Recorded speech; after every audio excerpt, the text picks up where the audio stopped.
Засгийн газраас эрх хаврын чуулганаар төрийн болон албаны нөөцийн тухай хуульд нэмэлт өөрчлөлт оруулах хуулийн төслийг өргөн барихаа мэдгдсэн. Тэгвэл энэ өөрчлөлтөөр засгийн газар болон байгууллага албан тушаалтнууд мэдээллийг өөрийн үзмжээр нууцад авдаг байдлыг болиулж, зөвхөн улсын хурлаар л тодорхой мэдээллийг нууцад авдаг байх зарчмын өөрчлөлтийг оруулах юм. Өнөөдөр хууль хяналтын байгууллагууд, хуульчид, иргэний нийгмийн байгууллага, сэтгүүлч, судлаачид, оюутнууд нэг дор цуглаж авилгагүй нийгмийг бий болгох асуудлаар санал солилцлоо. Өнөөдрийн төвшөнд энэ тэргуунд төрийн болон албаны нууцад авах замаар мэдээллийг хаадаг байдлыг тасан зогсоох шаардлагатай хэлж байна. За энэ хүрээнд хаврын чуулганаар хуулийн нэмэлтийг батлана гэсэн хүлээлт үүсэж байна. Гол өөрчлөлт нь юу вэ гэхээр одоо төрийн байгууллага мэдээлэл ямар мэдээллийг нууцлах уу гэдэг чагсаалтыг өөрөө баталдаг болиулаад зөвхөн хууль тогтоох байгууллага буюу улсын хурал тогтоодог болно гэдэг ийм өөрчлөлт тусахаар явж байгаа.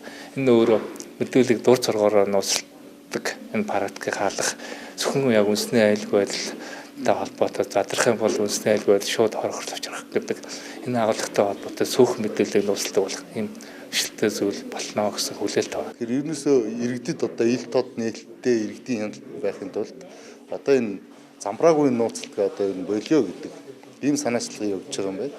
За энэ өөрөө энэ олон нийтийн мэдэх хэрэгэд одоо их тустай. Тэгэхээр нөгөө энэ чиглэлээр бид нэр ажилладаг сэтгүүлчнэр. Тэгэхээр одоо энэ хуулийг маш яралтай одоо гол нь нөгөө сайн одоо хилцэх хэрэгтэй тийм.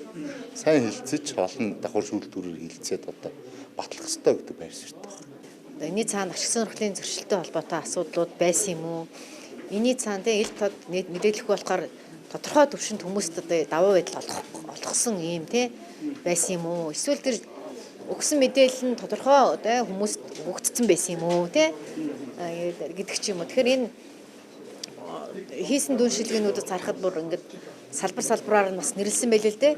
Тэгэхээр тэр салбарууд ч гэсэн анхаарах хэрэгтэй байгаа байхгүй юу? Тухайлбал төрийн өмчт хуулийн этгээдийн удирдлагын цалин урамшуул ерөөсөө байхгүй, ил тод байхгүй ингээд бичигдээд дүгнэгдсэн байгаа тийм л да. Гэх мэтчлэн энэний цаана одоо бол авилгын эрсдэл бол харагдана. За судлаачдын зүгээс олон жил ярьж шүүмжилж ирсэн учраас даргын үзмжээр нууцын тэмдэг дарддаг байдал энэ хаврын чуулганаар цэг тавина гэсэн хүлээлттэй байна. За түүнчлэн төрийн болон албаны нууцын тухай хуульд өөрчлөлт оруулж алдааг нь залруулаач төрийн байгууллагууд мэдээлэлээ үнэн зөвөр оруулж байна уу гэдгийг иргэд олон нийт хэвлэл мэдээлэл байнга сануулж шаардаж байх нь чухал юм а.